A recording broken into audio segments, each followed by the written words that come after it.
Tim, welcome back from your European vacation. That must have been a real good time. Oh, we had exciting time. Yeah.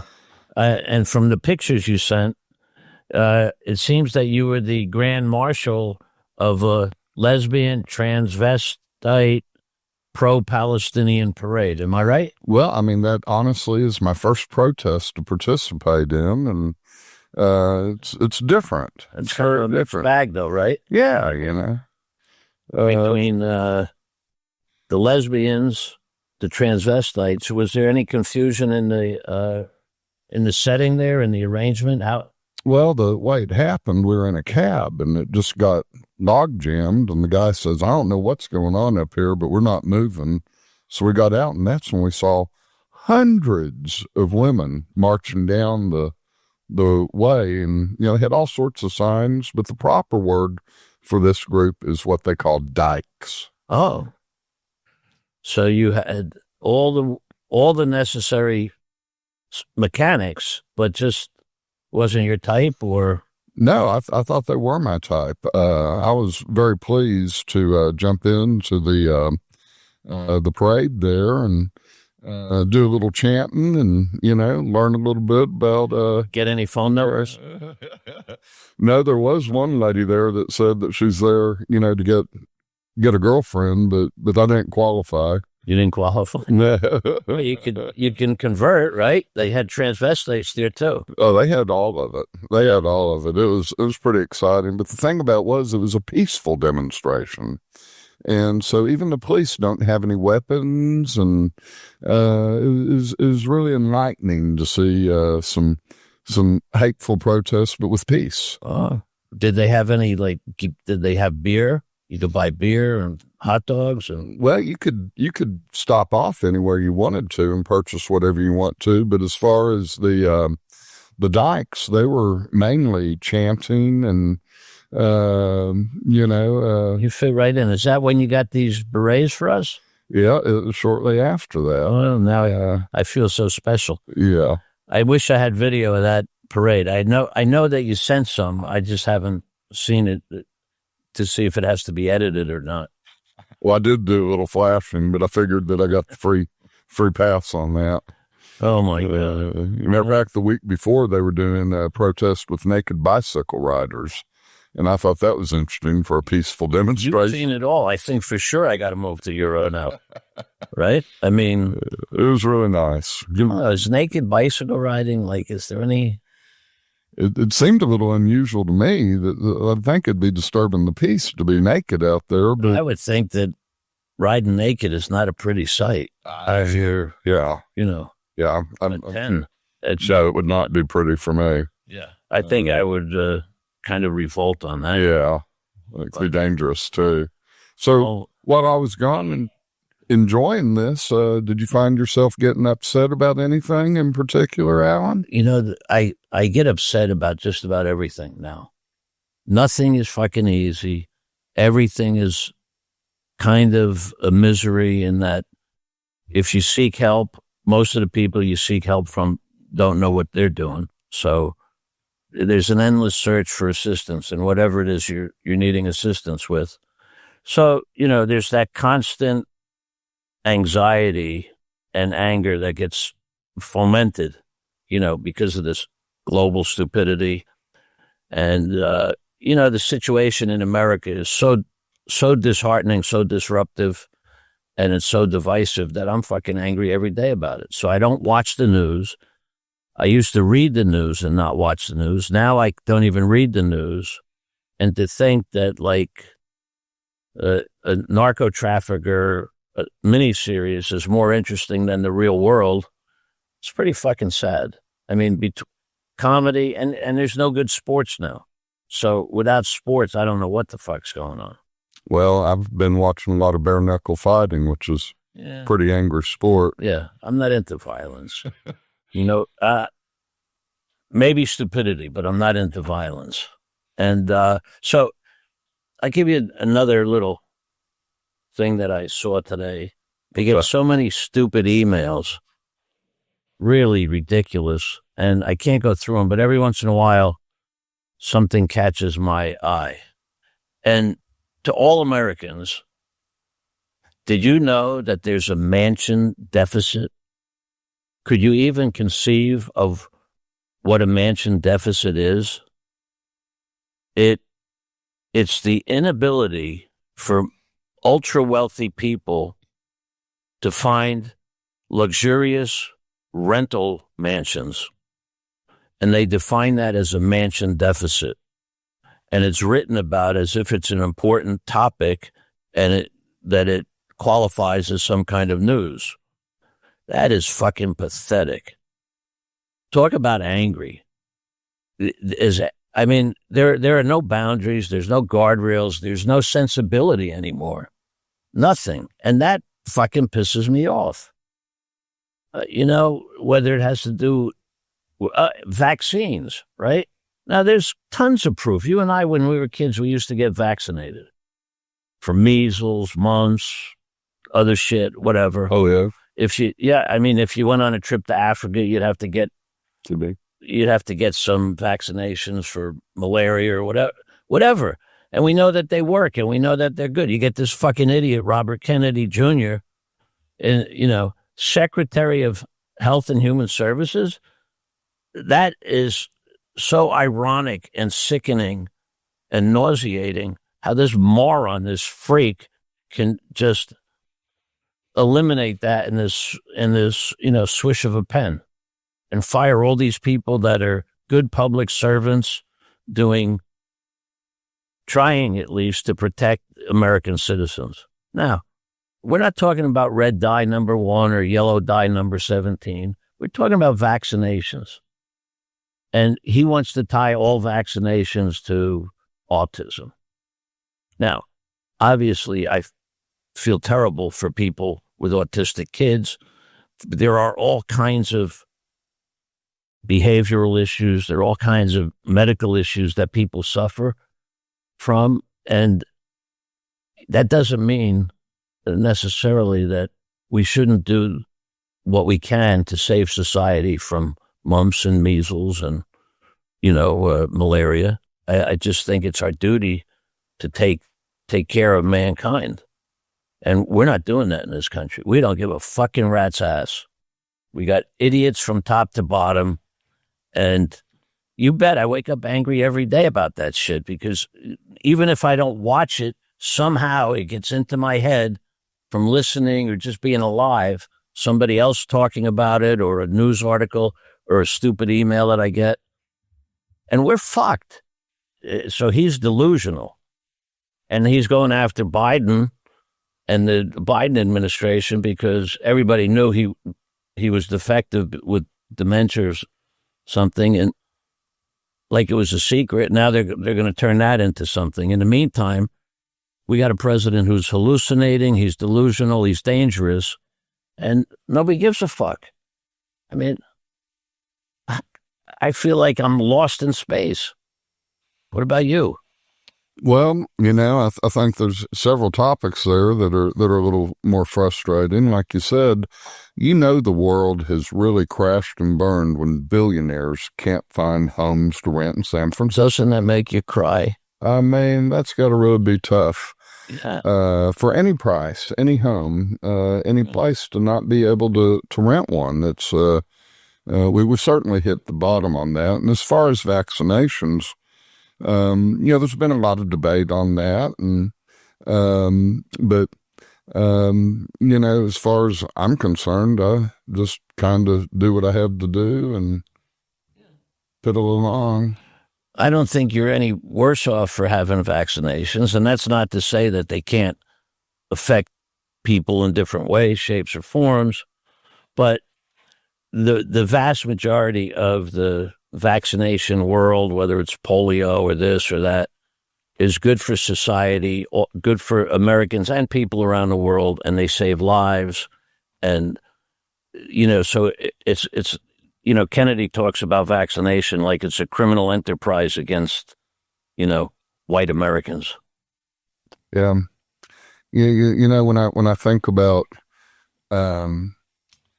some of those things, it's interesting to me that it's connected to mental health.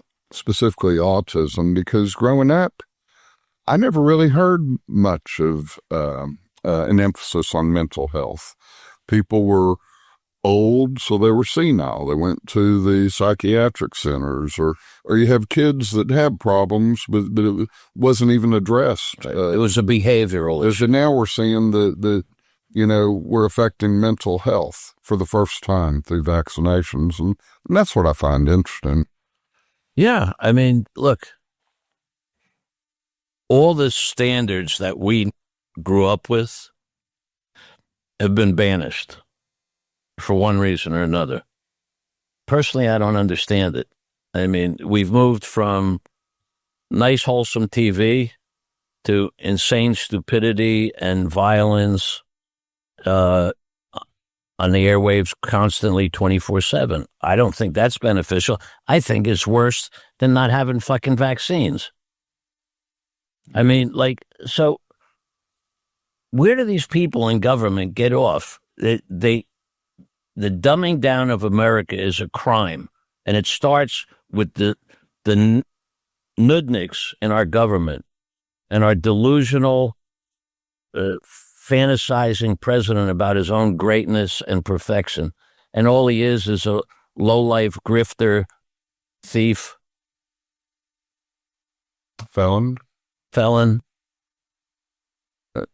selfish, crude, ignoramus. And by the way, I don't think he's ever served the country in any capacity. Even as president, the first go-round, all he did was want to take things apart. His building up is, ridiculous. I mean, even people in his own party can't stand him, and they're afraid of him, and that's only making the situation worse. Yeah, it's interesting, being in Europe and talking to different people from different countries. The majority of them applauded Trump, and they claimed that they've lived through and witnessed wars and all sorts of political stuff, yet, they support Trump because he is what they believe to be the real deal, in comparison to their other countries. But I found that interesting. Well, that's, the world is not drifting right. It's moving at high speeds to the right.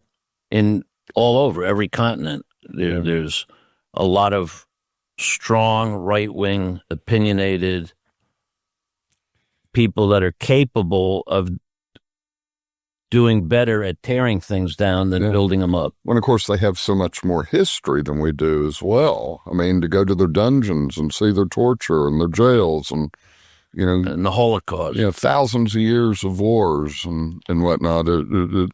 It really demonstrates how young we are here, and new to some of these circumstances. But it's not just young. It's ignorant and it's stupidity. Ignorance and stupidity. And ignorance is not excusable. And you continue not educating people to be able to think for themselves and to better themselves. That's also a crime against our society, at least. I mean, because I think that I was lucky enough to grow up in a period of time where things were actually improving for America, even though there were great differences, even through the Vietnam War. Great differences, but the country was still moving in a forward direction, and it was a lot less angry, believe me, even with the protests and the violence that came, as a result of protesting the war back then. And, we've just continued on a path to our own oblivion. It's so scary, and it's so mystifying to me that people don't see the obvious misery that we're putting ourselves all through. And that's our leadership. We have fucked up leadership in this country. And that's not to say bad people can't do some good things or have some good policies, and good people could do some bad things. So I could see where the normal, average, everyday person could be boondoggled by that, but still, it makes no sense to me. And where we're at is a pitiful representation of a once great nation. So, All right, let's move on and talk about something else. Should we get Bobby on the phone? Sure. Yeah, I'd like to get Bobby on the phone. I will tell you that I was able to hand out one of your Angry Allen cards in London to a very upset woman who had been standing in line with her 2-year-old son at the train station for a long time. And she looked at it and she laughed. And she said, "Thank you." Yeah, laughter's the best medicine. Laughter's the medicine. Hey, moron, would you like to say something to the audience? No, I'd like to say something to the Republican Party. Go ahead. No, it's just this big beautiful thing. Yes, beautiful. We all know takes away from the poor, gets and rich. But this whole thing about the tax breaks, the little nugget, the little crumb of tax break. Wait a minute. You're going to talk about tax breaks? You never even worked in your whole life. And I don't pay taxes either, but I don't need a break. Okay? But you're talking about other people. I'm talking about other people. I mean, it's another person to me, okay? All right, now we got that straight. These nuggets at the middle class or lower that we get, with the inflation that we're going to get from the tariffs, that's gonna totally nullify anything that you get as far as a tax break if you make whatever. Are you on the president's economic committee? Oh, I'm on the committee for Wise. This guy Wise, you hear about that already? Oh, the guy in the riots, in the January 6th riots. He's going to be our next president. No, they just put him in the head of the Department of Justice for I don't know, uprisings or whatever. So he took him out of jail. He put him in the Department of Justice. Now that's justice. Yeah, that's how government works. Lowest common denominator and the greatest level of stupidity. Right. I mean, that's what we got. That's what we got leading the nation. So I would expect that he keeps all that in line. What's in line mean?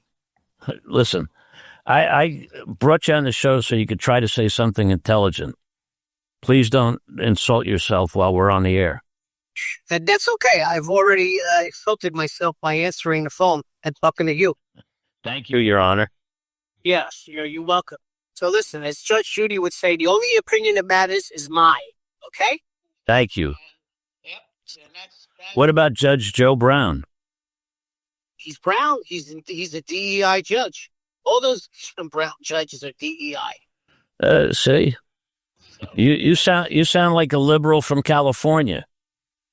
Hey, Gavin Newsom is my idol. He is our next president after King Trump.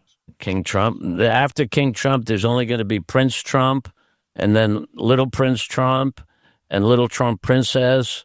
And by then, I'll be long gone, dead and buried out at the farm. Yeah, it could be by tomorrow. It could be done.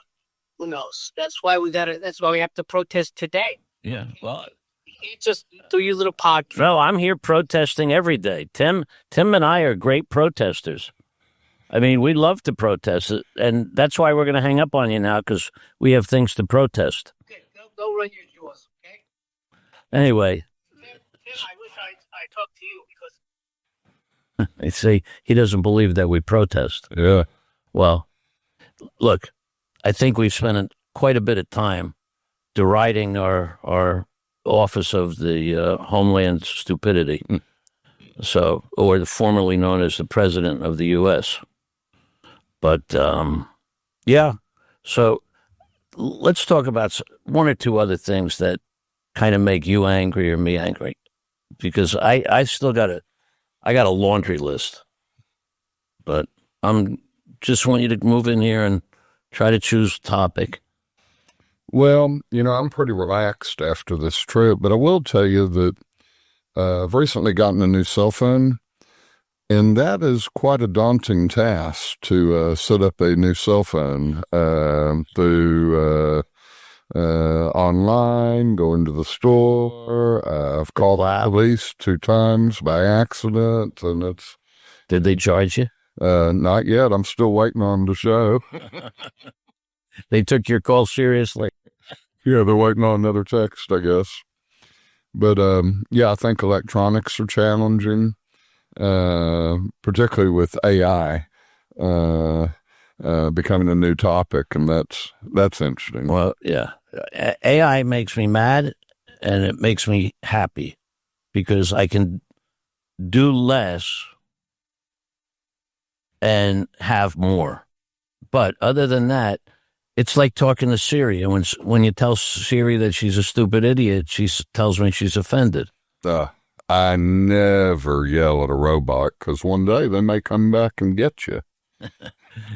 That's a healthy degree of paranoia. I like that. So I think we're done berating our government for today because, I mean, they continually outdo themselves, whether it's Robert Kennedy, Kristi Noem, our beloved president, Pete Hegseth, all these fucking morons that are running our country and turning us into a police state. We'll have to see what happens, but we got to get a list of protests so we can, you could be the Grand Marshal, right? Yeah, I think it's interesting too. I read that ICE is using masks as they, infiltrate and arrest people, and it's interesting to think that our authorities could hide behind masks. Not only that, they in California they're arresting people that take videos of immigrants or other people being arrested or taken into custody because they're fearful of their own safety. Is that right? And again, this is kind of like Nazi Germany. It's starting out that way. I hope it doesn't end that way, but it's really awful to see this. Why would you wear a mask if you're enforcing the rules and the good? Well, it's just part of the Iron Curtain strategy. Nobody knows who's behind that curtain, operating, pulling the strings, doing things. How would you know whether someone was truly an authority or an imposter? I don't know. How do you know which neighbor got paid to turn you in? I mean, these are things that it's mind-boggling that our country is going through this. I thought we learned something after World War II about the Nazis in Germany, the Japanese prison camps, here in America. I mean, we've learned nothing. We're going backwards. And that, why? I think that we have to examine ourselves and say, why? There's nothing wrong with some national pride, but ultra-nationalistic pride is a very dangerous line to cross. And that's scary. And we crossed that line. We have crossed that line. Well, good point. Maybe we'll get some feedback on that. Yeah, and that's why we're wearing our fruity French berets. Yeah. Yep. You're supposed to be on a tilt. I'm not really sure. I don't know. There was a guy on Hogan's Heroes that used to, LeBeau, the French guy. And I think he wore it on a tilt. Well, okay. I think we've exerted enough energy again today talking about our national stupidity and ugliness. And I hope that people get the word that this is not how we should proceed forward. And I'd like to hear from every listener, follower, subscriber, friend, enemy. I want to hear it all. Let's hear everybody's point of view. It's just my point of view here and Tim's point of view. But truth is, we all have to learn how to talk to each other instead of have each other arrested, kicked out of the country, or, brutalized in some fashion. So let's get it out. Yeah, keep your humor up within your anger. Yes. And like my grandfather used to say, you got to laugh a little every day and drink a shot of scotch before you go to bed. Well put. Thanks, Alan.